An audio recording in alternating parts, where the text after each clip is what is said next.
Do they have a photograph that looks like this guy? A young man sobbed when a guard pushed him to the floor. He said, "I'm not a gang member. I'm gay. I'm a barber." I believed him. He began to whimper as his head was roughly shaved, folding his hands in prayer as his hair fell. He asked for his mother and cried as he was slapped again.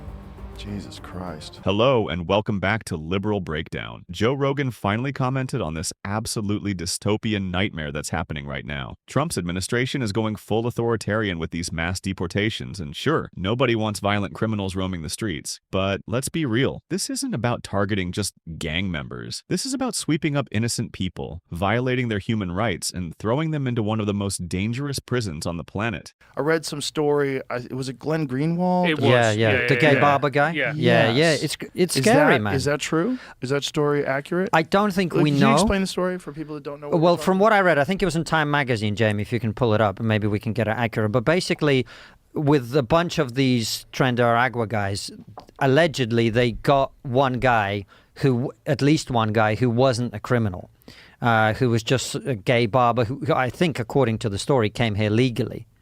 He was here legally. That's what they said. I saw a report about this, and it's absolutely horrifying. They're deporting people based on nothing more than tattoos, no due process, no trial. Just a one-way ticket to El Salvador's mega prison. One of the guys, a gay barber, a hairdresser, because apparently having ink on your skin is now enough to get you labeled a criminal and tossed into a hellhole filled with actual murderers. How is this even real life? This is the kind of reckless policy that destroys lives. The goal is supposed to be keeping people safe, right? But when you start rounding up innocent people and throwing them into a prison system notorious for human rights abuses, how does that make anyone safer? It's not just cruel. It's completely unhinged. Right. And I think a human being being plucked out of nowhere and ending up in a country he's never been in a maximum security prison with gang members, seems like a bad thing to happen to me. It's horrific. It's horrific. I don't think that should be controversial. No, that's not controversial at all. And this is the thing, measured twice, cut once. Mm. Yeah. This is kind of crazy. That could be possible. That's horrific, and that's bad for the cause. Like, the cause is, let's get the gang members out. Everybody agrees. But let's not innocent gay hairdressers get lumped up with the gangs, and then, like, how long before that guy can get out? Can we figure out how to get him out? Is there any plan in place to alert the authorities that they've made a horrible mistake and correct it?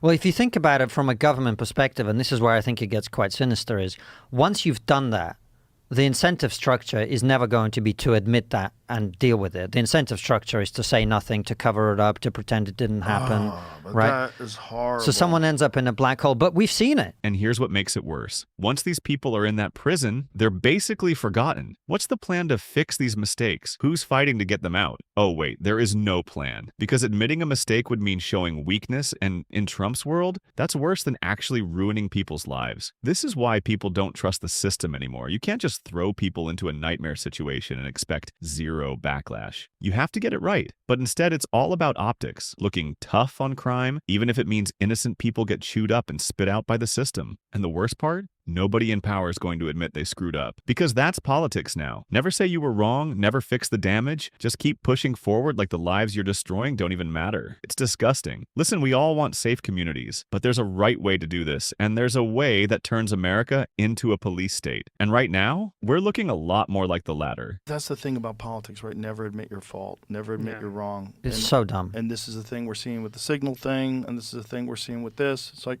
I don't know if it's been brought to their attention. I mean, I would assume someone's alerted them to the fact that they might have rounded up this just random hairdresser and accused him of being a gang member. Did you find a story, Jamie? I'm looking it up. Yeah. But Time magazine. The thing is, it's like, what steps can be taken? Does prison know now? Does everybody? Can they talk to that guy? Can they pull him out of there? Joe Rogan asked the right question. What steps can be taken?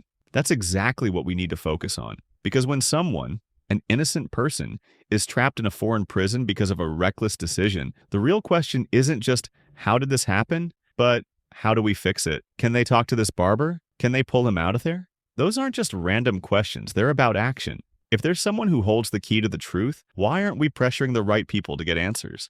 If there's a way to get this person out, why isn't it happening? These are real, actionable questions, and they need real answers. And that brings us to the bigger issue. Accountability. Who's actually responsible for making sure innocent people don't get left to rot in some foreign prison? Where's the pressure on governments, on embassies, on the legal system to step up? If someone made a reckless call that led to this, shouldn't they be held accountable? But if it is real, this is fucking horrible. But if you think about it, Joe, like I say, if you're rounding up hundreds of people, mistakes are going to get made because everyone's human. 100%. And you then have to have a system, I think, that allows you to amend and make adjustments for that. Yeah, absolutely. And it can't be bury your head in the sand and No. pretend it didn't happen. No.